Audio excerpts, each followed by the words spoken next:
Hello student. तो आज हम लोग स्टार्ट कर रहे हैं क्लास 10 की केमिस्ट्री के first chapter that is chemical reactions and equations. Chemical reactions,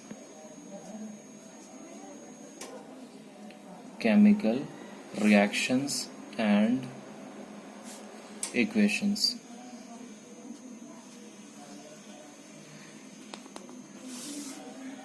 तो ये केमिकल रिएक्शंस एंड इक्वेशंस, ये जो चैप्टर है ये काफ़ी ज़्यादा ही इंपॉर्टेंट चैप्टर है और इसमें हम लोग रिएक्शंस के बारे में पढ़ते हैं और इक्वेशंस के बारे में और भी बहुत सारी चीज़ें इसमें हम देखेंगे।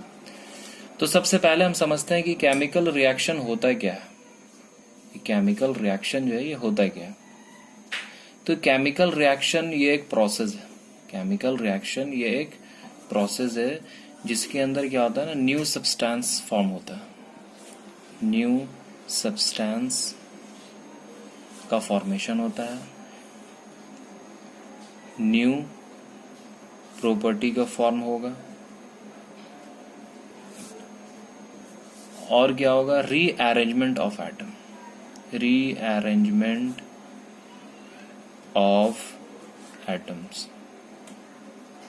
और क्या होता है, प्रॉपर्टी डिफरेंट होता है, प्रॉपर्टी डिफरेंट होगा रिएक्टेंट और प्रोडक्ट का, रिएक्टेंट एंड प्रोडक्ट। अब ये रिएक्टेंट और प्रोडक्ट क्या होता है ना, ये आगे हम देखेंगे। और क्या होता है, breaking of old chemical bond, breaking of old chemical bond. और क्या होगा, formation of new chemical bond, formation of new chemical bond. तो इसको एक बार रिपीट कर लेते हैं। केमिकल रिएक्शन एक प्रोसेस है जिसके अंदर क्या होता है, न्यू सब्सटेंस फॉर्म होगा, न्यू प्रॉपर्टी फॉर्म होगा और एटम का रीअरेंजमेंट होगा। जो एटम्स जो होंगे उसमें क्या होगा, रीअरेंजमेंट होगा और क्या होगा ना, प्रॉपर्टी डिफरेंट होगा रिएक्टेंट एंड प्रोडक्ट का। रिएक्टेंट और प्रोडक्ट को हम आगे देखेंगे अभी। और क्या होगा, जो पुराने वाले जो केमिकल बॉन्ड है ना वो ब्रेक कर जाएंगे और क्या होगा, न्यू केमिकल बॉन्ड का फॉर्मेशन होगा। तो केमिकल रिएक्शन का अब एग्जाम्पल हम ले लेते हैं। केमिकल रिएक्शन का एग्जाम्पल ले लेते हैं।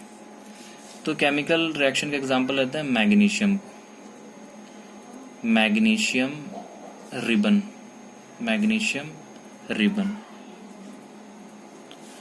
को ऑक्सीजन के प्रेजेंस में, ऑक्सीजन के प्रेजेंस में जैसे हिट करेंगे, जैसे मैग्नीशियम रिबन को ऑक्सीजन के प्रेजेंस में जैसे हिट करते हैं तो ये बना देता है मैग्नीशियम ऑक्साइड, मैग्नीशियम ऑक्साइड। अब ये मैग्नीशियम रिबन ये बनता कैसे, मैग्नीशियम रिबन जो बनेगा ये मैग्नीशियम के मेटल से जो साइंस लैबोरेटरी में मौजूद होता है और उसी से ये मैग्नीशियम रिबन को बनाया जाता है। ठीक है। अब जैसे ये मैग्नीशियम रिबन को ऑक्सीजन के प्रेजेंस में जैसे हम हिट करते हैं ना तो ये मैग्नीशियम ऑक्साइड बन जाता है। तो ये केमिकल रिएक्शन का फर्स्ट वाला एग्जाम्पल है। और क्या करना है कि मैग्नीशियम रिबन को बर्न करने से पहले हमको सैंड पेपर से मैग्नीशियम रिबन को साफ करना होगा, क्योंकि एयर के अंदर प्रेजेंस ऑक्सीजन इसके साथ रिएक्शन कर जाता है और रिएक्शन करने के दौरान यहाँ पे ऑक्साइड का लेयर बना देता है। तो वो ऑक्साइड का लेयर जब तक नहीं हटेगा तब तक इजिली बर्न नहीं होगा। तो इसलिए हमको ऑक्साइड का लेयर को हटाने के लिए हमको मैग्नीशियम रिबन को सैंड पेपर से साफ करना पड़ता है ताकि वो इजिली बर्न हो। तो इसीलिए मैग्नीशियम रिबन को सैंड पेपर से साफ कर लें। उसके बाद ऑक्सीजन के प्रेजेंस में जैसे हिट करेंगे तो ये मैग्नीशियम ऑक्साइड बन जाएगा। और ये जो पार्ट है ना, ये मैग्नीशियम और ऑक्सीजन, ये वाला पार्ट जो है इसको हम लोग बोलते हैं रिएक्टेंट, इसको हम लोग बोलते हैं रिएक्टेंट। और ये वाला पार्ट जो है इसको हम लोग बोलते हैं प्रोडक्ट, ये वाला पार्ट को हम लोग बोलते हैं प्रोडक्ट। ये वाला पार्ट हो गया, ये क्या हो गया, रिएक्टेंट, और ये वाला पार्ट हो गया प्रोडक्ट। इसमें रिएक्टेंट कौन कौन हो गया, मैग्नीशियम और ऑक्सीजन, और प्रोडक्ट में आ गया मैग्नीशियम और ऑक्साइड। और इसकी प्रॉपर्टी और इसकी प्रॉपर्टी काफी ज्यादा डिफरेंट होगी। इनिशियली कुछ होगा और फाइनली कुछ बनेगा। तो और क्या है इसमें कि मैग्नीशियम रिबन को जैसे मतलब ये बर्न हम करेंगे ना तो इसके लिए हमको ग्लास लगाना जरूरी है।